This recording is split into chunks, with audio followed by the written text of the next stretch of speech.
সালামু আলাইকুম। প্রিয় দর্শক, অন্য মঞ্চের আলোচনায় আপনাদের সকলকে আমন্ত্রণ জানাচ্ছি। আজ আমাদের সঙ্গে অতিথি হিসেবে আছেন গত 2 মাস ধরে চলা রুদ্ধশ্বাস লড়াইয়ের আজ অন্তিম লগ্ন। 2026-এর পশ্চিমবঙ্গ বিধানসভা নির্বাচন কি বাংলার ইতিহাসে এক নতুন অধ্যায় লিখতে চলেছে? কি বলছে আজকের দ্বিতীয় দফার ভোটের পর যে এক্সিট পোল, সেটা কি বলছে? এখনকার আলোচনা ওই বিষয়টি নিয়ে। এতদিন বিভিন্ন সংস্থা ওপিনিয়ন পোল করেছে। আজ দ্বিতীয় পর্বের ভোট মিটে যাওয়ার পর শুরু হয়েছে এক্সিট পোল, বুথ ফেরত সমীক্ষা। এবং বেশ কৌতূহলের কথাটা কি জানেন? ওপিনিয়ন পোলে যারা মমতা বন্দ্যোপাধ্যায়ের দল তৃণমূলকে 2 মাস আগে কি 1 মাস আগে 1.5 মাস আগে বেশ কমফোর্টেবল মার্জিনে এগিয়ে রেখেছিল, তাদের কেউ কেউ আজ অবস্থান বদল করে এক্সিট পোলে বিজেপিকে এগিয়ে রাখছে। শুধু নয়, কমফোর্টেবল মার্জিনে এগিয়ে রাখছে বিজেপিকে। এমনটা হওয়ার কারণ, গত 2-3 মাস ধরে সুস্থ, স্বচ্ছ, শান্তিপূর্ণ, জালিয়াতি মুক্ত নির্বাচন করবার জন্য নির্বাচন কমিশনের নেয়া একের পর এক কড়া পদক্ষেপ, যার ফলশ্রুতিতে হিংসায় পূর্ণ এই রাজ্যের প্রতিটি নির্বাচনে যেখানে গড়ে 50টি মৃত্যু হচ্ছিল স্বাভাবিক ঘটনা, এবার সেখানে একটি মৃত্যুও নেই। হিংসার ঘটনা প্রথম পর্বে তো খুবই কম ছিল। আজকে দ্বিতীয় দফার ভোটে সেই হিংসার ঘটনাও হাতে গোনা, কিছুটা হয়েছে হাতে গোনা, নামমাত্র। আর এই ঘটনায় আমূল বদলে দিয়েছে নির্বাচনের সম্ভাব্য ফলাফলকে।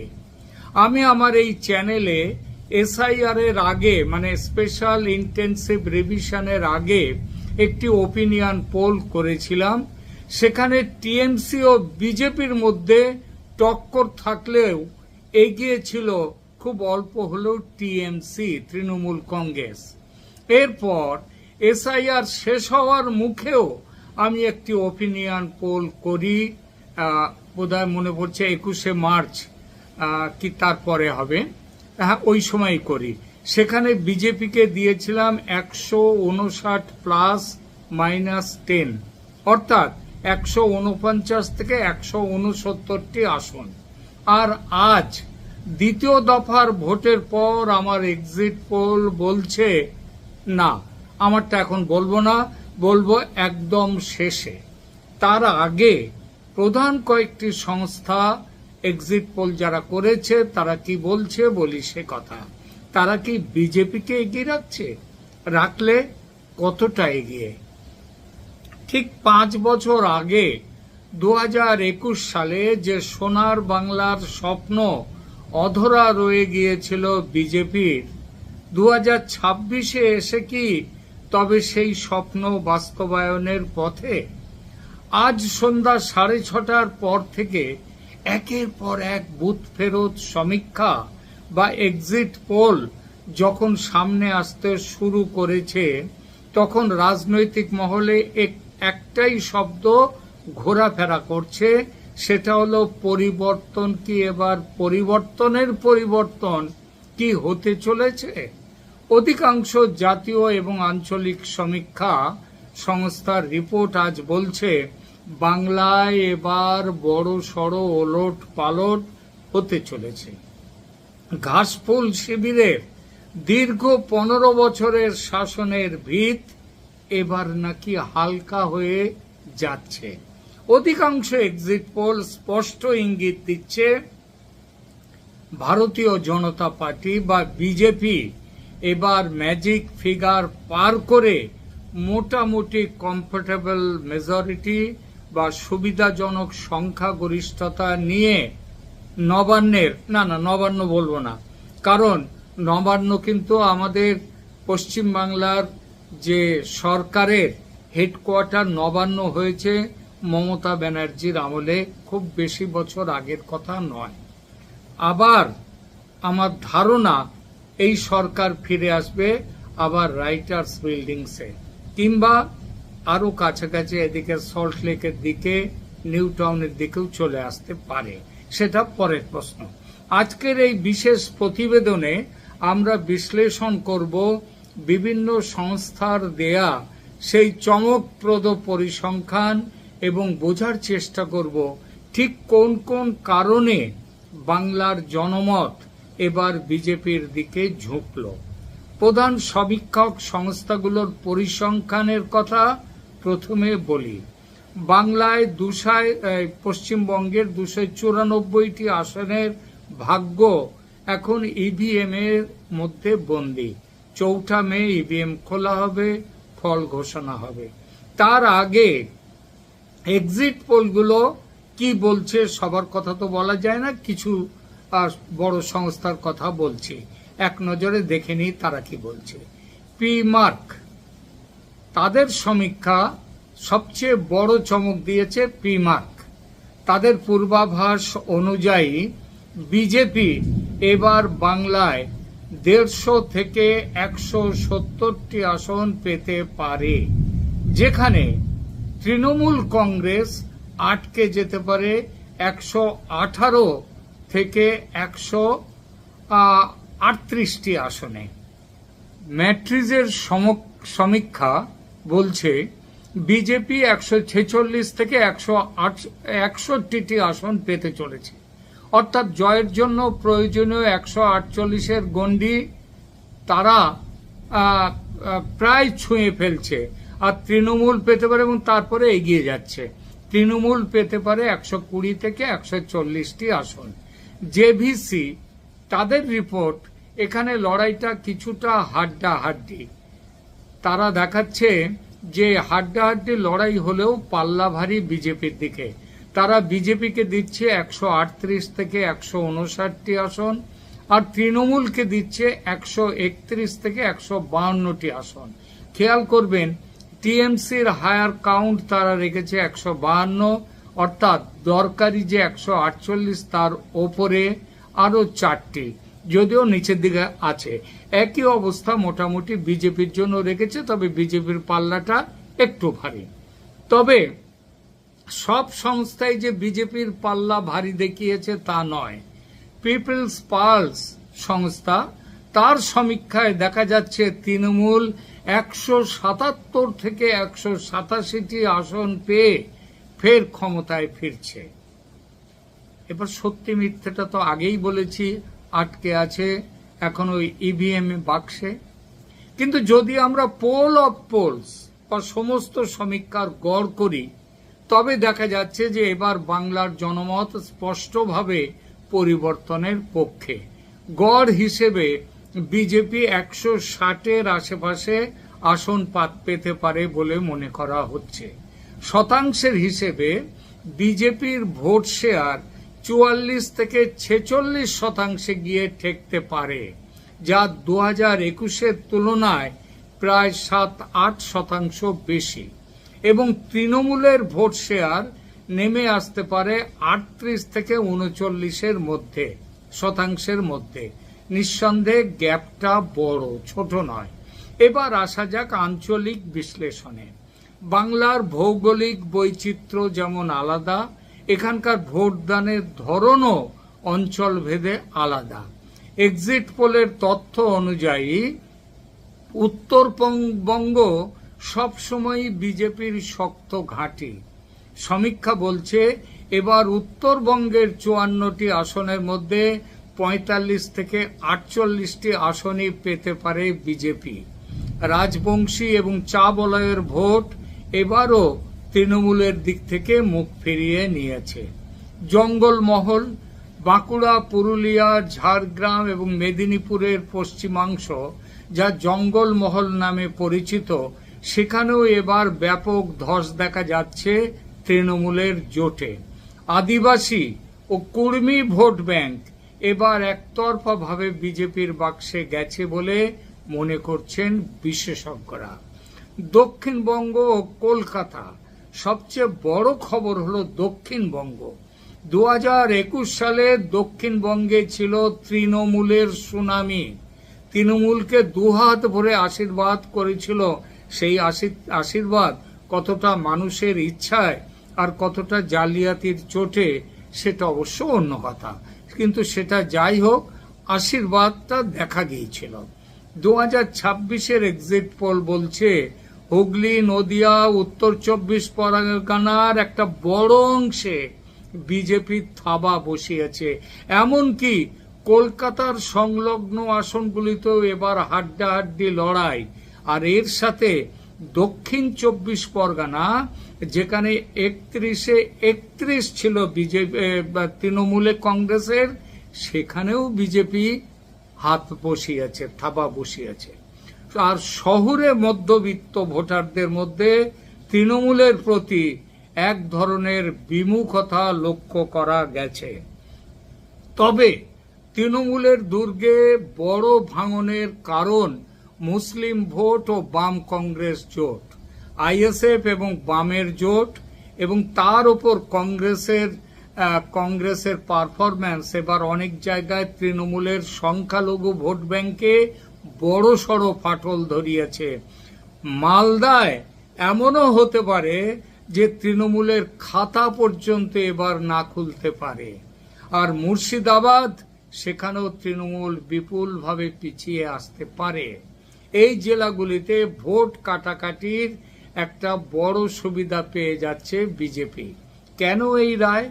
রাজনৈতিক বিশ্লেষকরা মনে করছেন এই সম্ভাব্য পরিবর্তনের পেছনে কাজ করছে বেশ কিছু গুরুত্বপূর্ণ কারণ। বঙ্গের মানুষ তারা পিছিয়ে এসছে, তার উপর এসএসসি, নিয়োগ দুর্নীতি, রেশন দুর্নীতি এবং বালি পাথর পাচারের মতো অভিযোগগুলো সাধারণ মানুষের মনে গভীর ক্ষত তৈরি করেছে। সন্দেশখালী, আরজিকর সহ একের পর এক ঘটনা বাংলার নারী ভোটারদের একাংশকে তৃণমূলের থেকে দূরে সরিয়ে দিয়েছে।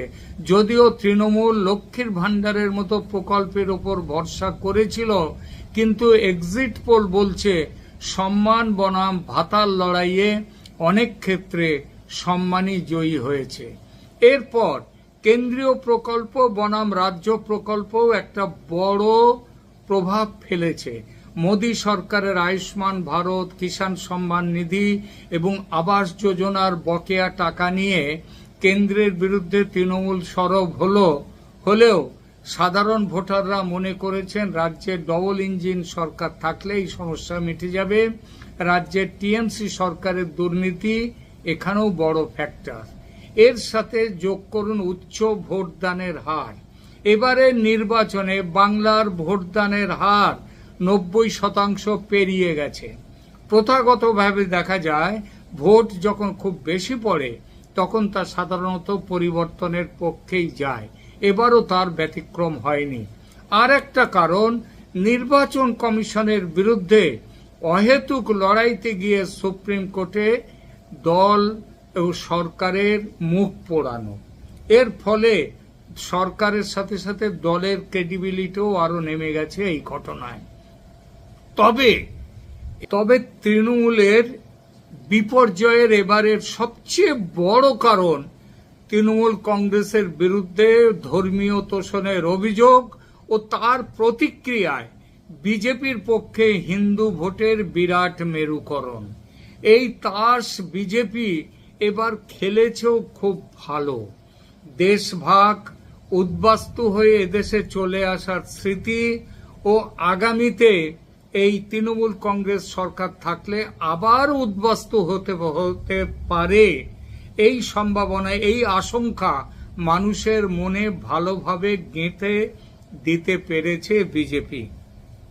তবে একটা কথা মনে রাখা জরুরি, এগুলো স্রেফ এক্সিট পোল বা বুথ ফেরত সমীক্ষা, এটি চূড়ান্ত ফলাফল নয়। 2021 সালেও কিছু সমীক্ষা বিজেপিকে ক্ষমতায় বসিয়েছিল, কিন্তু 2রা মে দেখা গিয়েছিল অন্য ছবি। মমতা বন্দ্যোপাধ্যায়ের ব্যক্তিগত ক্যারিশমা, তৃণমূলের নিচুতলার সংগঠন, প্লাস ভোট ম্যানেজমেন্ট বা ভোট জালিয়াতি বিজেপির বাড়া ভাতে ছাই দিয়েছিল। নির্বাচন কমিশনের সৌজন্যে এবার সেটা হতে পারেনি। তবে তৃণমূল শিবিরের দাবি, এক্সিট পোল সবসময় সাধারণ মানুষের সঠিক পালস ধরতে পারে না। বিশেষ করে গ্রামীণ বাংলার মহিলা ভোটাররা যারা সাইলেন্ট ভোটার, তারা নাকি মমতা বন্দ্যোপাধ্যায়ের ওপরেই আস্থা রেখেছেন তৃণমূলের দাবি। সেটা যে একেবারে ভুল তা নয়, তবে এটাও ঠিক 21-এ সেই সাপোর্ট যতটা কাজ দিয়েছিল এবার তা পারেনি। এর কারণ টিএমসির মাসে 1,500 লক্ষ্মীর ভান্ডারের পাল্টা বিজেপির মাসে 3,000 অন্নপূর্ণা যোজনা, এটা ডবল লাভের। বিজেপি এবার অনেক বেশি সুশৃঙ্খল। সব জায়গায় বুথ স্তর পর্যন্ত যে তাদের সংগঠন একেবারে প্রচন্ড শক্ত ছিল তা বলবো না, তবে অনেক বেশি সক্রিয় ছিল। আরএসএস এর গ্রাউন্ড নেটওয়ার্ক এবং গ্রাউন্ড ওয়ার্ক এবং কেন্দ্রীয় নেতাদের সফর, মানে কার্পেট বোম্বিং শেষ পর্যন্ত কাজে লেগেছে। এবং তার সঙ্গে শুভেন্দু অধিকারীর নেতৃত্ব তার নিজের জেলায় সীমাবদ্ধ না থেকে গোটা রাজ্যে প্রভাব ফেলেছে। কতটা প্রভাব তার উত্তর মিলবে মাত্র কয়েকদিন পরে, 4 মে। তবে দেখা যাচ্ছে আপাতত যে সে প্রভাব ভালোই ফেলেছে। এবার আসি আমার নিজস্ব এক্সিট বলে রাখা ভালো। আমার ডেটাবেস তৈরি মূলত তথ্য পরিসংখ্যানের ওপর ভিত্তি করে। বুথ ফেরত মানুষের সঙ্গে খুব বেশি যে কথা বলতে পেরেছি তা নয়, 1000-2 মানুষের সঙ্গে কথা বলেছি। সব মিলিয়ে কথা বলেছেন আমার টিম। তারা উত্তর থেকে দক্ষিণ সব অঞ্চলেই ছড়িয়ে ছিটিয়ে। আমার এক্সিট পোল প্রথম দফার 152টি আসনে বিজেপিকে দিয়েছে 92 থেকে 102 আসন, টিএমসি 38 থেকে 46, কংগ্রেস 8 থেকে 12, বাম আইএসএফ জোট 1 থেকে 3। এটা প্রথম দফার জেলাগুলোর ফল। আজকের দ্বিতীয় দফায় 142টি আসনের ফলাফল আমার এক্সিট পোল অনুযায়ী এরকম: বিজেপি 72 থেকে 82টি আসন, টিএমসি 54 থেকে 64টি, বাকিটা অন্যান্য। অর্থাৎ 2 দফায় মিলিয়ে বিজেপির সম্ভাব্য আসন 174 ± 10, মানে 164 থেকে 184, এই রেঞ্জে। টিএমসি 101 ± 10, মানে 91 থেকে 111 এর মধ্যে। আর তবে এই প্রসঙ্গে একটা কথা বলতেই হয়, আমরা সবাই জানি যে উত্তরবঙ্গে বিজেপির ফলাফল অত্যন্ত ভালো, কিন্তু উত্তরবঙ্গ শুধু নয়, উত্তরবঙ্গ মালদা এবার একটা ভয়ঙ্কর ফল দেবে তৃণমূলের জন্য। একসময় যে মালদায় তারা রাজ করেছে, সেই মালদা তাদেরকে যদি শূন্য হাতে ফিরিয়ে দেয় তাতেও অবাক হওয়ার মতো নয়, অবাক হওয়ার কিছু নয়। এছাড়া আরো যেমন পূর্ব মেদিনীপুর, যেটা শুভেন্দুর গড়, শুভেন্দু অধিকারী, সেখানেও তৃণমূল খালি হাতেই আসবে বলে আমাদের ধারণা। আর যেখানে তৃণমূলের গড় বলে যেগুলো ছিল দক্ষিণ 24 পরগনা, সেখানেও বিজেপি এবার ভালো থাবা বসিয়েছে। উত্তর 24 পরগনায় তো বিজেপি তৃণমূলকে ছাপিয়ে গেলেও অবাক হওয়ার মতো কিছু নেই, আমার সমীক্ষায় সেইটা বলছে। হুগলি, নদিয়া, এমনকি হাওড়া, যেটা তৃণমূলের দ্বিতীয় দুর্গ বলা হয়, সেখানেও কিন্তু বিজেপি এবার ভালো ফল করতে চলেছে। কলকাতার 11টা আসনের মধ্যে বিজেপি যদি তৃণমূলকে পেরিয়ে চলে যায়, অর্থাৎ 6-এ বিজেপি 5-এ তৃণমূল আসে, অবাক হবেন না। এবং ইস্ট বর্ধমান, পূর্ব বর্ধমান, সেখানেও তৃণমূলের বিজেপি সেখানে যথেষ্ট ভালো করবে। সব মিলিয়ে বাংলার রাজনীতি এখন এক সন্ধিক্ষণে দাঁড়িয়ে। যদি এক্সিট পোল সত্যি হয়, তবে বাংলার এক দীর্ঘ রাজনৈতিক আধিপত্যের অবসান ঘটবে এবং শুরু হবে এক নতুন জমানায়। তবে সব থেকে বড় যে জিনিসটা হচ্ছে, বাংলায় ভোট শান্তিপূর্ণ হওয়ার রাস্তায় কয়েক কদম এগিয়ে গেল জ্ঞানেশ কুমার এবং নির্বাচন কমিশনের সৌজন্যে। তাদের জন্য একটি স্যালুট। আর যদি এক্সিট পোল ভুল প্রমাণিত হয়, তবে বুঝতে হবে মমতা বন্দ্যোপাধ্যায়ের ভিত এখনো বাংলায় অটুট, কিন্তু সে সম্ভাবনা কোনো এক্সিট পোল বলছে না। একটা এক্সিট পোল পিপলস পালস, যার কথা বলেছি। তৃণমূলের মা মাটি মানুষ নাকি বিজেপির সোনার বাংলা, কার দখলে যাবে? আবার বলছি, নবান্ন নয়, কার দখলে যাবে শাসন ব্যবস্থা? রাইটার্স বিল্ডিংও হতে পারে। কার গলায় উঠবে জয়ের মালা, আর কার কপালে জুটবে পরাজয়ের গ্লানি? এখন শুধু চৌঠা মেয়ের অপেক্ষা। তেরঙ্গা পতাকায় ঘাসফুল থাকবে নাকি গেরুয়া ঝড়ে উড়বে পদ্ম? সব প্রশ্নের উত্তর দেবে সময়। কিন্তু বড় বাজারের যে আবির বাজার, আবির মার্কেট, আবির তো হচ্ছে উৎসবের প্রতীক, তো সেখানে কিন্তু এবার গেরুয়া আবির মিলছে না, এত বিক্রি। আর উপচে পড়ে রয়েছে, স্টক ভারী হয়ে রয়েছে তৃণমূলের সবুজ আবিরে। যেটাই হবে চৌঠা মের সময় পাবো আমরা, সেদিনের জানতে পারবো। ততক্ষণ পর্যন্ত ক্যালকাটা ডায়ালগসের সঙ্গে থাকুন। এই নির্বাচন সংক্রান্ত আপডেট পেতে চোখ রাখুন আমাদের চ্যানেলে। ধন্যবাদ।